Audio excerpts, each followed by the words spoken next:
Shalom saudara-saudara yang kasih oleh Tuhan Yesus Kristus. Shalom. Puji Tuhan kita bisa berjumpa kembali dalam acara ngobrol lagi ya. Ini sudah tidak terasa sudah sekitar 2 bulan nih kita tidak ada ngobrol lagi. Nah jadinya sekarang Malas ngobrol. Bukan, karena kita memberikan acara-acara khusus untuk keluarga memberikan pujian buat Tuhan. Nah kalau saudara belum nonton, boleh tonton di YouTube kita tinggal diklik aja YouTube-nya, terus cari videonya kemarin Family Worship.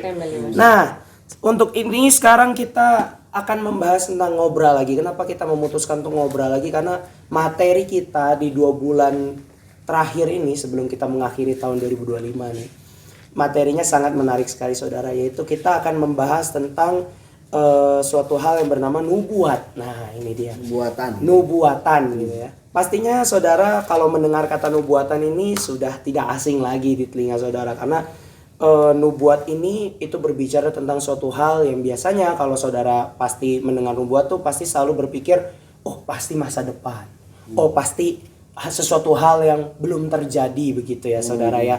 Dan tidak apa-apa saudara, itu adalah pemikiran yang sangat umum gitu.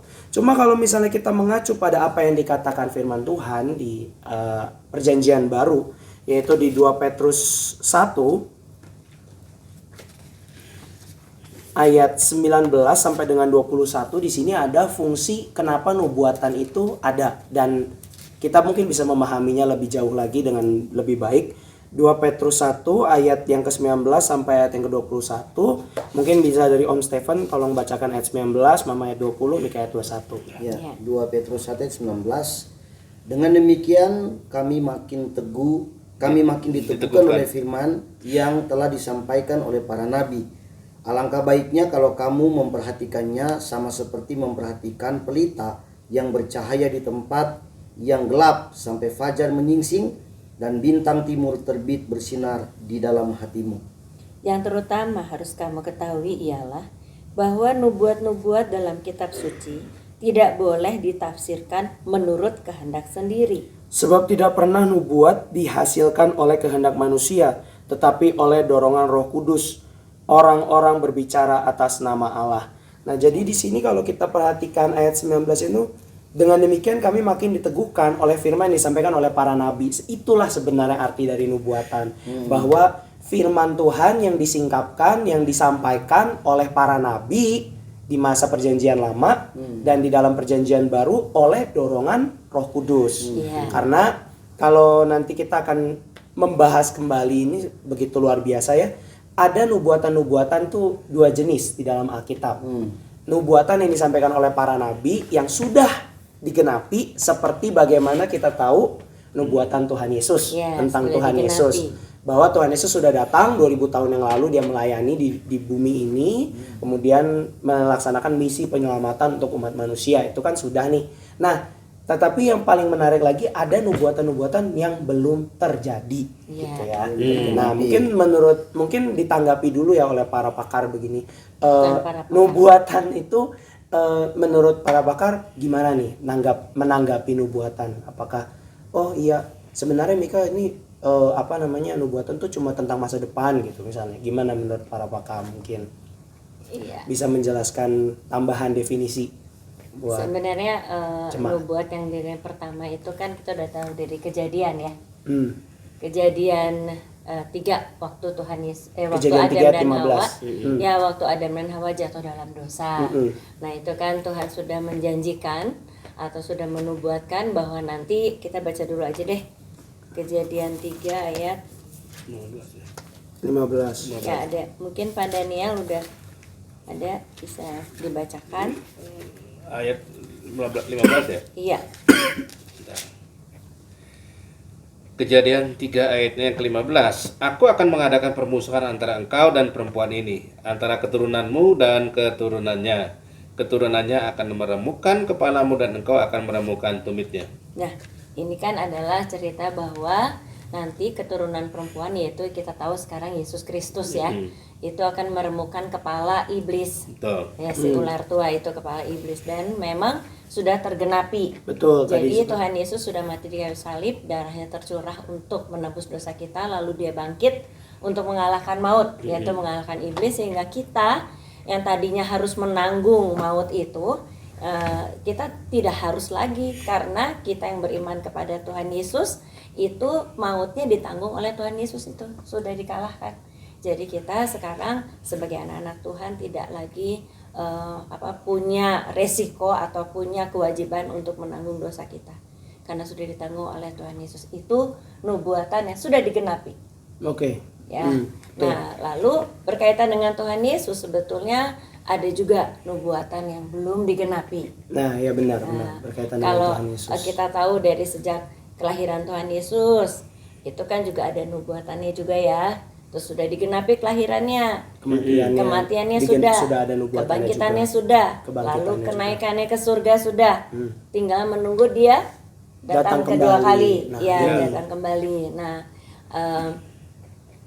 sambil menunggu itu, gitu, menunggu kedatangannya, ada banyak sekali hal yang akan terjadi, dan itu kedatangannya itu didahului dulu dengan tanda-tanda kehancuran dunia.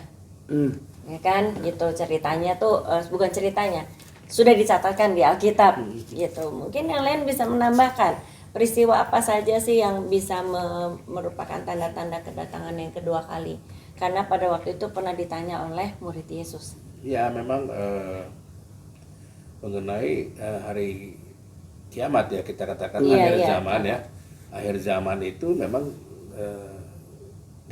Tuhan Yesus sendiri mengatakan bahwa anak pun tidak tahu kan, seperti yang dikatakan di Markus 13 ayat yang ke-32 ya kan. Markus 13 ayat yang ke Mungkin 32. kita baca deh. Ya boleh.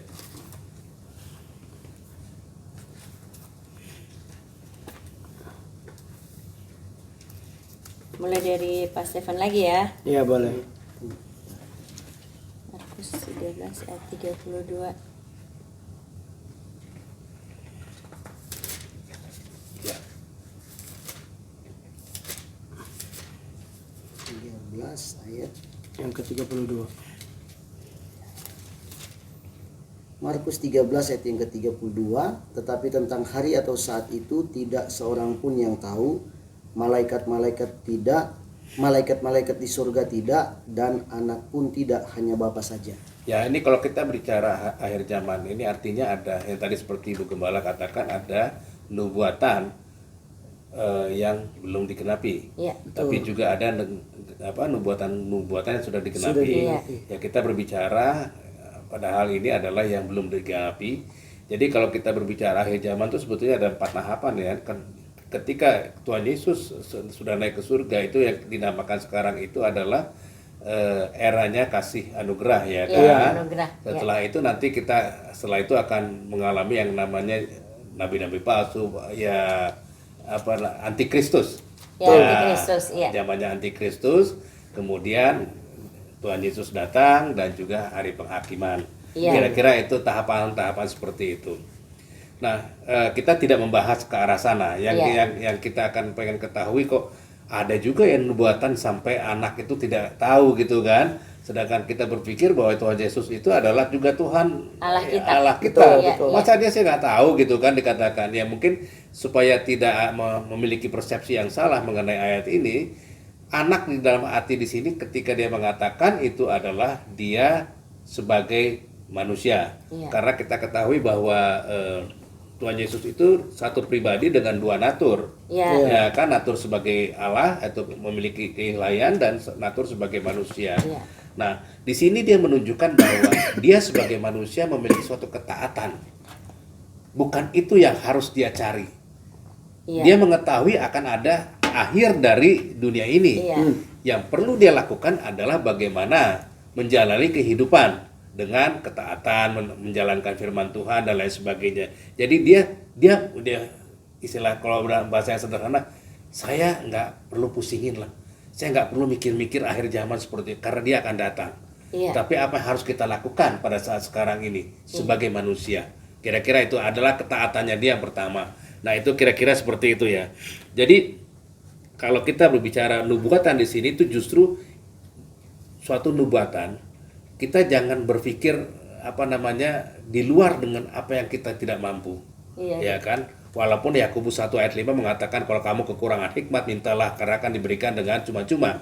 Tetapi di sini maksudnya adalah nubuatan itu membawa kita untuk lebih fokus terhadap Tuhan. Iya. Ya. Kita berjaga-jaga lah. Berjaga-jaga, waspada, lebih fokus terhadap apa yang Tuhan perintahkan. Iya. Sehingga kita nggak usah pusingin mengenai akhir zaman itu ya. Ketika kita melihat penubuatan, justru kita berpikir apa yang Tuhan mau Iya. kita lakukan dari nubuatan itu.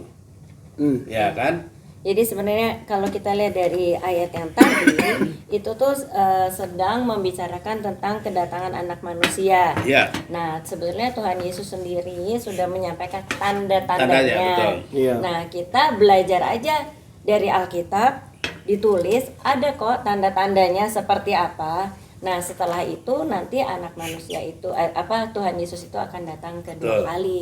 Nah, sebagai kita sih bisa tahu ya sebagai manusia biasa kita sih tahu Tuhan Yesus ngomong, kita berimanlah bahwa Tuhan Yesus akan datang kedua kali. Kita Dan pasti beriman. digenapi. Dan Betul. pasti digenapi Ya, ya. gitu loh. Tapi mungkin ayat ini tuh memang kayaknya tuh bisa jadi perdebatan gitu ya. Betul. Sebab sekarang ini ada juga yang menyatakan dirinya tuh tahu dari Bapa di surga bahwa dia tahu kedatangannya tanggal sekian gitu. Ada lagi yang batuan lain yang tahu tahun sekian Iya, gitu iya, ya. iya. Nah, tapi tadi menurut Pak Daniel memang betul kita sebenarnya jangan pusingin itulah. Kita tuh konsentrasi aja dengan kehidupan kita. Sebenarnya Apa yang gitu Tuhan sih. mau. Apa yang Tuhan mau untuk Nah, ini kehidupan mungkin kita. Om Stefan punya pendapat atau bagaimana nih Om? Kalau Om Stefan mungkin ada pendapat. Ya, memang membahas tentang nubuatan adalah hal menarik. Tapi sebetulnya begini tadi ya, saya pikir pertanyaan awal Mika tadi itu, saya nggak nyangka stepnya langsung ke anak. Karena kan kalau kembali ke pertanyaan Mika, kita bahas dulu tentang nubuatan masa depan atau tidak selamanya Betul. berbicara Mungkin tentang ada masa depan. tambahan definisi. Tapi Tiba-tiba tidak tidak langsung apa-apa. ke Tidak tapi apa-apa. it's okay, it's okay. It's okay. Nggak Ini masalah. Karena- masih menyambung. ya masih menyambung. Kita fokus saja ke kita fokus dulu ke yang tentang anak tadi ya, Ya. yang sudah disinggung oleh Pak Pendeta Daniel. Disinggung Bu Gembala. Nah, disinggung. Iya. Nah, yang pertama Pak Daniel dulu yang buka ayat Markus tadi kan. Iya. Kan Pak Daniel dulu yang lari ke situ kan. Nah, Oke. saya ngambil dari catatan Matius. Karena saya pikir di Injil Matius itu agak lebih jelas kenapa pernyataan Yesus itu muncul di dalam Matius 24 kan. Ya. Kan ini kan menjadi pertanyaan, kenapa kok dia sebagai Tuhan tapi dia nggak tahu. Betul. Sebenarnya tadi aku juga pengen bertanya ke arah sana. Tapi nanti dijelaskan di sini ya. Kenapa saya ke Matius bukan ke Markus? Maksud saya adalah alur ceritanya lebih jelas ya. Ini kan sebetulnya dimulai dari pertanyaan pada ayat yang ketiga dari Matius 24. Ya kan dikatakan begini. Ketika Yesus duduk di atas bukit Zaitun, datanglah murid-muridnya kepadanya untuk bercakap-cakap sendirian dengan dia. Kata mereka, katakanlah kepada kami bila manakah itu akan terjadi dan apakah tanda kedatanganmu dan tanda kesudahan dunia. Nah, setelah pertanyaan itu, Yesus tidak menjawab to the point. Tapi dia menjelaskan peristiwa-peristiwa yang akan terjadi menjelang kedatangan anak manusia yang kedua kali. Ya kan? Ayat 4, jawab Yesus kepada mereka, waspadalah supaya jangan ada yang menyesatkan kamu. Ya kan? Sebab ada banyak orang akan datang dengan memakai namaku. Tadi sempat disinggung bernubuat, lubuat dan sebagainya kan. Peristiwa-peristiwa ini. Lalu dikunci pada ayat yang ke-36. Tetapi tentang hari dan saat itu tidak seorang pun yang tahu. Malaikat-malaikat sorga tidak, Malaikat-malaikat di sorga tidak, dan anak pun tidak, hanya Bapa sendiri. Nah kan? Jadi diawali dengan sebuah pertanyaan dari murid-muridnya. Bila manakah itu akan terjadi? Apakah tanda kedatanganmu? Lalu Yesus jelaskan, ya kan, kapan kamu datang? Yesus jelaskan tentang peristiwa-peristiwa yang akan terjadi. Dari peristiwa-peristiwa itu ada yang sudah terjadi, ada yang sedang terjadi, dan ada yang akan terjadi nanti. Kan 3 step ya. Kalau kita lari ke kitab Wahyu kan tentang pembukaan meterai, ada yang sudah terjadi, ada yang belum terjadi, dan ada yang akan pasti terjadi nanti. Itu kan rentetan dari nubuatan. Lalu Yesus kunci dengan 36, dia menyatakan, tetapi tentang hari dan saat itu tidak seorang pun yang tahu. Menarik di sini dikatakan malaikat-malaikat di surga tidak dan anakku tidak. Nah, yang menjadi pertanyaan begini, kenapa Yesus mengatakan bahwa anak itu kan pasti merujuk pada pribadinya sendiri kan, dia sebagai Tuhan. Kenapa dia tidak tahu? Sebetulnya kalau kita mau baca, mau pelajari tentang ini, Yesus tidak mau menjawab pertanyaan dari murid-murid itu. Kapan datangnya? Dia nggak mau, dia nggak tertarik seperti Pak Daniel tadi sudah singgung. Dia nggak tertarik soal kapan tiba datangnya. Tapi yang lebih menarik yang tadi Pak Daniel singgung adalah kamu siap atau tidak ketika dia datang. Nah, kalau kita mau bagi dua, kenapa dia mengatakan anak pun tidak?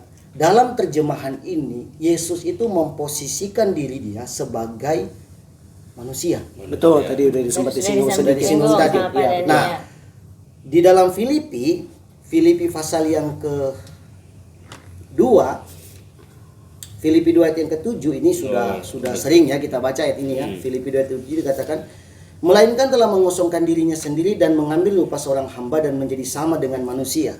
Nah, ayat ini tidak menjelaskan berarti Yesus berhenti atau Tuhan berhenti menjadi Allah. Ketika dia memposisikan diri sebagai anak, bukan berarti dia berhenti total menjadi Allah. Dalam kemahatauan dia sebetulnya tahu kapan dia akan datang. Betul. Tidak mungkin dia tidak tahu sebagai Tuhan. Tapi kenapa dia tidak menjelaskan itu kepada murid-muridnya kapan tiba waktunya? Kira-kiranya jokesnya beginilah ya. Kalau saya kasih tahu ke kamu tanggal dan bulan dan tahun, kamu akan begini, masih lama. Ntar lagi lah gue bertobat. Ya kan? Kan udah tahu kapan dia datang kan? Betul. Nantilah saya mau foya-foya dulu. Mungkin tahun 2030 bulan Januari, awal 2030 Januari tanggal. Buat dia. Kurang lebih gitu jawabnya kan. Dia udah catat nih, dia udah catat. Ya udahlah, gue nanti bertobat di akhir 2029. Itu kan kira-kira candaannya model begitu. Jadi Yesus tidak tertarik dengan pertanyaan frontal kapan datang, tapi dia mau mengajak murid-muridnya untuk bersedialah kamu. Makanya kan sudah dijelaskan tanda-tanda itu akan ada. Jadi maksudnya gini, yang kita tidak membahas, ya tadi sudah dijelaskan panjang lebar sama Pak Stephen, tetapi maksud dari nubuatan dengan ayat tadi itu ingin mengatakan bahwa yang harus kita lihat itu adalah dalam setiap nubuatan itu bukan kenapa ada nubuatan. Betul. Tetapi ini secara garis besar, tetapi apa yang mau Tuhan mau dari nubuatannya akan diberitakan oleh para nabi. Dan respon kita juga. Apa? Respon kita juga dari setelah kita mengetahui bagaimana respon kita. Nah, jadi apa yang namanya, kalau kita kembali lagi kepada tema kita pada hari ini adalah apa itu nubuatan, kenapa ada nubuatan. Nah, ayat tadi sudah diterangkan panjang lebar sama Pak Stephen. Jadi pada intinya adalah tidak tidak memberitakan, apa nih cara ngomongnya ya? Gimana? Tenang. Gimana? Enggak apa-apa, kita santai saja. Ini kadang-kadang nyusun kata-kata agak sulit. Ya seperti yang tadi saya sudah katakan bahwa tidak memfokuskan kepada kedatangannya. Ya, kapan gitu loh, waktunya.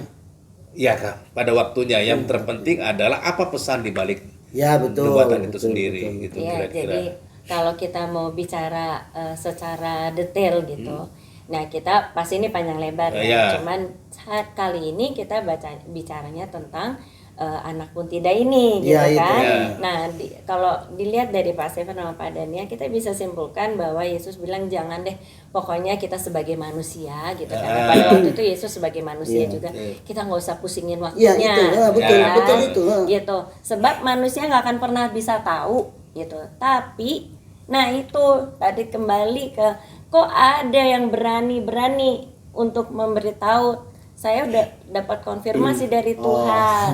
Nah gitu ya. Terus saya saya sudah bilang 2030 bulan Januari. Nah itu tiba-tiba makanya tadi aku bilang loh, dia perlu buat. Dia perlu buat kayaknya. Ya kan? Nah, kalau menurut saya dari dulu juga Kalau menurut saya karena ini udah jelas sekali bahwa manusia tuh tidak ada yang tahu kedatangannya, walaupun tanda-tandanya tahu. Kita sih nggak boleh beraninya untuk ngomong tentang waktu ya. Iya, Tapi memang dari zaman dulu sudah ada orang-orang yang memang bernubuat. Ya, Ya. ini Jadi bukan bernubuat. bedanya bukan nubuat ya, tapi nubuat. Jadi gitu. kamu buat sendiri gitu. Ya, nah kan ini- kalau nubuat tadi kan dari dorongan Roh Kudus ya, firman Tuhan gitu. Kalau ini Kalau nubuat ini- sendiri. Iya. Nah, saya sih cuma mau kasih satu contohnya aja ya. Boleh. Contoh di mana ada nabi yang bernubuat tapi nubuatnya palsu. Ya, Oke. Ya, gitu. Oke. Nah, sebenarnya kita mau baca dari 1 Raja-Raja 22. Ayat 23 dan ayat 24. Satu Raja-Raja 22 ya. Iya. Satu Raja-Raja 22 atau Ayat. 2? 1 Raja 22 ayat 23 dan 24. Iya. Mungkin Mika dari 23 pada Daniel 24 Boleh. gitu, ya. Oke. Karena itu sesungguhnya Tuhan telah menaruh roh dusta ke dalam mulut semua nabimu ini, sebab Tuhan telah menetapkan untuk menimpakan malapetaka kepadamu. sesudah itu tampillah Zedekia bin Kenaana, ditamparnya lah pipi Mika serta berkata, mana boleh roh Tuhan pindah daripadaku untuk berbicara kepadamu. Nah, jadi sebetulnya ini Nabi Mika nih sebetulnya sudah menubuatkan hal yang benar. Betul. Hal yang benar itu adalah ayat yang sebelumnya. Coba kita baca ayat Raja-raja juga. ya sama Iya, di situ. sebelumnya ya. 18 dan 19. 18 dulu. Om Stephen. Ayat 18, kemudian Raja Israel berkata kepada Yosafat, bukankah telah kukatakan kepadamu, tidak pernah ia menubuatkan yang baik tentang aku, melainkan hanya malapetaka? Itu saya bacakan ya, kata Mika, sebab itu dengarkanlah firman Tuhan. Aku telah melihat Tuhan sedang duduk di atas tahtanya, dan segenap tentara sorga berdiri di dekatnya, di sebelah kanannya, dan ada di sebelah kirinya. Dan ayat 20, dan Tuhan berfirman, siapakah yang akan membujuk Ahab untuk maju berperang supaya ia tewas di Ramot Gilead? Maka yang seorang berkata begini, yang lain berkata begitu. Nah, ini tuh Nabi Mika sebelum menyampaikan bahwa dia akan mati, sebenarnya Ahab itu akan mati gitu ya. Nah, tapi kan ada nabi-nabi lain yang bilang enggak, kamu akan menang dan Iya. sebagainya. Nah, terus Nabi Mika bilang, sok emang udah ada nabi-nabi kamu yang akan berbohong. Nah, Menyampaikan hal nubuat yang tadi. bohong. Nah, ini jelas sekali. Zedekia ini dia menyampaikan untuk sebuah kemenangan yang sebetulnya adalah palsu itu. Ya, betul. Nah, Raha Ahab tuh sebenarnya gitulah kalau menurut saya, kalau orang udah ngerasa jagoan gitu ya. Aku nih biasa berperang gitu. Gak mungkin lah dinubuatkan dia bakal kalah gitu kan. Nah, ini tuh mendorong orang jadi ini nubuat atau emosi ya. Iya Ya, kan? ya, ya. Berarti kan Ahab ini tuh kan bener kalau bilang sama Yonatan, kalau Mika mah memang, kalau Nabi Mika memang selalu nubuatnya jelek tentang saya, selalu malapetaka gitu, selalu gitu. Padahal kan nggak begitu. Nah, Zedekia ngebantu raja, nenangin raja. Kamu HBS asal Bapak senang ya. iya, asal bapak senang gitu. Terus begitu ditampar lah yang nabi yang benerannya, nubuat aslinya dijatuhkan dengan nubuat palsu. Itu udah dari zaman dulu. Akhirnya apa yang mati siapa? Ahab mati lah. yang mati. Ahab, Mati. dia sebetulnya agak percaya sih kalau menurut saya, kalau dari peristiwa ini, aku nggak mau pakai pakaian raja ya, Ya, gitu ya, kan. Iya, ya, aku nggak mau pakai pakaian raja. Jadi lagi berperang, Dia aku takut nggak mau disangka pakai. raja kan Iya, dulu. Yonatan aja pakai pakaian raja ya gitu. Terus Bukan kan Yonatan, Yosafat. Yosafat. Yosafat aja yang pakai pakaian, aku enggak. Nah, berarti kan Ahab udah tahu Udah ya. takut, ada Takutnya takutnya. dia kelihatan pakai baju raja, terus dia yang dibunuh gitu. Ternyata walaupun dia nggak begitu, ada orang manah sembarangan aja kena sama dia. Ya, ya, ya. Iya kan? Eh. Jadi itulah yang terjadi zaman ini. Sebenarnya zaman dulu udah juga banyak yang berlubuat, Iya, bukan sesuatu yang baru sebetulnya. Ya, bukan nubuatan, bukan, tapi lu yang Cuman buat. trik modusnya aja yang berbeda. Bukan cuman itu, nggak viral. Ya. Nah, kalau sekarang ada YouTube, Ya. jadi viral. Berarti banyak yang ngomong gini, ada yang ngomong gini jadi viral. Tapi gini Bu, sorry saya potong. Menarik sekali yang dibahas tentang Ahab tadi gini, karena kalau dihubungkan ke zaman sekarang, ada satu kesimpulan yang bisa kita ambil bahwa memang manusia itu selalu ingin mengetahui sesuatu hal yang belum terjadi ke depan. Iya, iya. Itu secara natur begitu. Iya betul naturnya. Iya, iya. Tapi sifatnya pengen yang baik-baik. Nah, ketika Iya, pengen yang baik-baik. ketika ada sesuatu yang tidak baik yang disampaikan, dia nggak mau terima. Iya. Nah, hal ini ditangkap oleh para pelubuat Iya. untuk memanfaatkan situasi. Lalu dia menubuatkan sesuatu atau melubuatkan sesuatu yang mau menyenangkan orang. Nah, itu. Nah, Iya, ini- dengan ini tertentulah dengan ya ada motivasi iya tertentu, pasti Supaya Dia- ada sensasi. sensasi, atau untuk mungkin uang, popularitas, ya betul paling begitu. uang Ya. uang paling penting lah ya, karena kan Popularitas kita pernah bahas kali di ruangan ini di segmen sebelumnya tentang di Bandung dulu pernah ada seorang hamba Tuhan yang bernubuat Tuhan sudah mau datang, kumpulin hartanya, ternyata nggak jadi Iya, datang. iya. Kan Iya, pernah itu ada kan pernah. ada. Menjelang Itu tahun pernah 2000. Iya. Artinya kita harus memahami fenomena semacam ini akan tetap terus terjadi. Bagaimana mereka akan memanfaatkan situasi untuk bernubuat Ya. seperti yang disinggung Mika waktu hari Minggu kemarin tentang yang Eden itu. Iya, Ya, iya, kan? Ada iya. motivasi di balik Iya, itu. iya. Jadi ini gerakan-gerakan yang memang sudah dilakukan oleh dari zaman dulu sampai sekarang. Namun di balik dari semua ini memang ada peranan kuasa gelap di dalamnya untuk mengacaukan keyakinan orang. Iya, Betul. iya. Karena kan nubuatan yang paling real yang tidak bisa kita tolak adalah firman Tuhan. Iya. Jadi Iya. bagaimana cara mengetahui nubuat yang asli, artinya yang dari Tuhan, atau nubuat seperti Nah, itu Raja menarik, Ahab. itu menarik itu Iya, menarik iya, iya. Itu kan apa namanya? Kita memerlukan hikmat. Maka tadi saya pernah singgung yang dari Yakobus 1 ayat 5. Kalau tadi kan tidak dibaca, sekarang kita baca. Oh, baik. Boleh, Yakobus berapa? Yakobus 1 ayat 5. Karena dengan memiliki hikmat itu kita dan apa namanya bergaul dengan firman Tuhan, maka kita akan mengenal namanya tanda-tandanya. Iya. Jadi Iya. kita menguji nubuat itu karena Iya. tanpa diuji nubuatan itu seperti kita orang bodoh aja percaya Naif kepada lah ya. naif. Tapi nanti ini kan akan panjang walaupun kita baca Iya, sekarang. iya, iya. Nah, kita bisa di acara ngobrol yang berikutnya mungkin Oh, iya, iya, iya. Nah, Tapi sekarang kita baca dulu. Baca dulu. Kita baca dulu aja. Yakobus 1 ayat 5 ya. Betul. Saya yang baca deh. Hmm.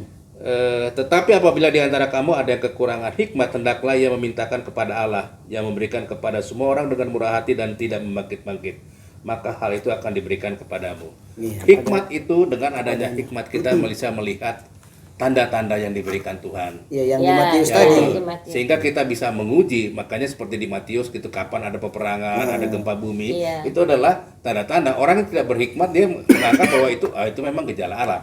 Iya. Tetapi orang yang memiliki hikmat, dia bisa melihat dan merasakan bahwa itu adalah tanda-tanda dari Tuhan. Iya, Ya betul. kan? Kedatangan Tuhan. Kedatangan Tuhan, tanda-tanda dari Tuhan lah bahwa Ya, ini betul. ada merupakan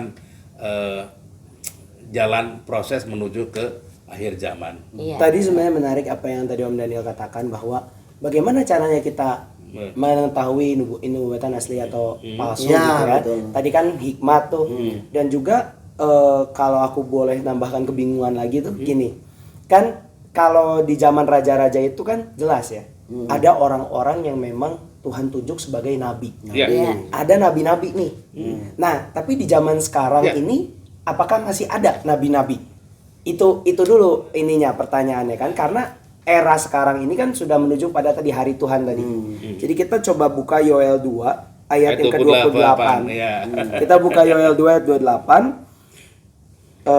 Biarkan Mika yang bacakan. Iya. Kemudian daripada itu akan terjadi bahwa aku akan mencurahkan rohku ke atas semua manusia, maka anak-anakmu laki-laki dan perempuan akan bernubuat. Orang-orangmu yang tua akan mendapat mimpi, teruna-terunamu akan mendapat penglihatan. Nah, ini tuh sebenarnya ini itu terjadi di era kita sekarang ini Iya, gitu. iya, Bagaimana betul. kalau zaman dulu nabi-nabi itu jelas ya hanya boleh nabi-nabi yang Betul, boleh menyampaikan iya. firman Tuhan, Iya. nubuat dari Tuhan ya kan, penyataan rohani dari Tuhan. Iya. Tapi kalau sekarang semua orang di sini dikatakan bahwa saat rohnya atau Roh Kudus itu dicurahkan kepada banyak orang, kepada kita semua yang percaya, maka semua anak-anakmu laki-laki akan bernubuat gitu. Iya. Nah, jadi pertanyaan tadi itu penting banget. Gimana caranya tahu nubuat asli atau palsu gitu Iya, ya kan? Iya. Apalagi kan kalau kualifikasinya kalau dulu kan kayak terbatas. Iya. Hanya pokoknya kepada nabi-nabi nabi. saja. Kalau sekarang kan kepada setiap orang yang percaya kepada Tuhan yang mengalami pencurahan Roh Kudus. Betul, Kan yang kuasa Tuhan betul. dicurahkan. Maka mereka kan bernubuat. Pertanyaannya, mereka semua yang punya kuasa itu ketika dia bernubuat, benar kan dia bernubuat? Nah, itu kan itu. pertanyaan Pak Daniel tadi kan. Mungkin nanti berikut aja kita belajar. Iya, Iya. iya. Dan tadi juga menarik ya, ini ada dua roh ya. Tadi kan kalau misalnya Om Stephen katakan bahwa ada roh-roh jahat nih, roh kuasa kegelapan yang ingin coba mengkaburkan gitu ya, mengkaburkan nubuat itu di era sekarang gitu. Oh iya, Karena saya- pekerjaan Roh Kudus juga bernubuat Iya gitu betul. kan. Tapi ketika indikasinya dia memang tidak sesuai dengan firman Tuhan, saya percaya itu pekerjaan setan. Iya. Ya saya percaya kan kita punya alat ukur. Ya, itu. Makanya nanti kita bahas berikutnya. Nah, kita bahas ada berikutnya. alat Jadi ukurnya saudara, gitu loh. untuk di ngobrol pertama ini kita menjelaskan tentang dasar-dasarnya bagaimana nubuatan itu dan juga menyinggung sedikit nubuatan yang belum terjadi, yaitu anak manusia yang datang kedua kali. kali. Itu Ya. belum ya. Ya. Nah, kalau misalnya saudara nih dari sini mulai timbul nih pertanyaan-pertanyaan. Tadi kita sudah berusaha untuk memunculkan fakta-fakta yang sangat menarik yang untuk kita bahas di ngobrol-ngobrol selanjutnya tentang permasalahan masa depan, permasalahan tentang nubuatan asli atau palsu, yang manakah itu. Nah, itu kan itu bisa menimbulkan sebuah pertanyaan kan dalam diri saudara. Nah, kalau saudara punya pertanyaan, boleh banget untuk kontak kita gitu. Kan misalnya beberapa jemaat ada yang punya kontak kita nih, atau kontak humas, atau mungkin kontak Di komen. Di ke komen, komen, komen, betul. ya. Kalau misalnya Kalau nggak punya pertanyaan, tolonglah cari pertanyaan. Tanyakan apa sajalah. ya, karena dengan bertanya itu kita Oh, iya. bisa sama-sama belajar saudara. Bukan hanya kita di sini bukan hanya menyampaikan atau menyuapi saudara dengan ya udah pengetahuan aja gitu, tapi kita berusaha juga untuk menggali lebih dalam lagi, belajar bersama begitu saudara. Jadi kalau saudara ada yang punya pertanyaan, boleh banget, jangan malu-malu, tulis di kolom komentar di bawah. Misalnya saya pernah punya pengalaman ada seorang yang sangat berpengaruh di komsel saya, tiba-tiba dia mengucapkan sebuah nubuat tentang masa depan, apakah itu bisa dipandang benar atau tidak. Nah, itu kok saudara bisa tulis di komen di situ, diketik di bawah. Kemudian kalau misalnya saudara ingin penasaran atau ingin terus mengikuti ngobrol kami tentang nubuat ini, boleh banget untuk klik tombol subscribe dan juga nyalakan notification bell sehingga tidak ketinggalan upload video-video selanjutnya.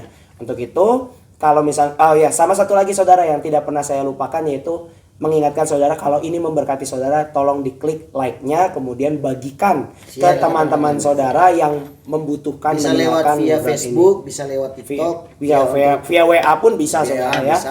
Jadi kalau gitu kita berjumpa lagi di acara ngobrol berikutnya. Ngobrol kita cukup sekian. Tuhan Yesus memberkati. Terima kasih. Terima kasih. Shalom. Shalom.